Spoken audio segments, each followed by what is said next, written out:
Hey guys, this is me, Mark Philip, your new vlogger. So dahil first timer tayo, sana magustuhan nyo ang video ito. Pero bago ang lahat, how to check. So today ay pupunta tayo ng microwave drug to buy something to our mother because this day is a married day. So happy married day to all mother out there.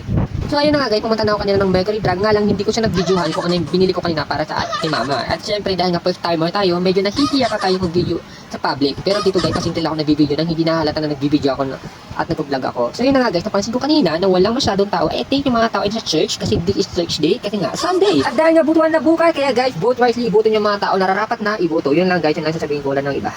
Pero ang ganda talaga dito ng sunset dito kanina. Ayun na nga guys, pauwi na tayo ng ating bahay, dala-dala ang ating ibibigay na regalo sa ating mother sa kanyang marriage day. At habang naglalakad tayo kanina pauwi, nakita ko ang full moon and I am sila rin pala, I love moon talaga, sobra. At ayun na nga guys, nakauwi na tayo ng ating bahay kanina at naabutan ko itong mga binili ng aking mga kapatid. At ito lang binili ko guys, yung Pejoy, yung Ferrero, and then Hershey. Ayun yan, yun lang guys, at wala ng iba.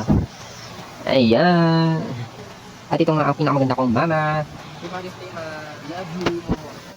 So yun na nga guys, dito na magtatapos ang ating video at sana ay magustuhan nyo itong video na ito at sana makita tayo muli sa susunod na ating vlog. Yun na guys, see you guys and happy Mother's Day to all mother.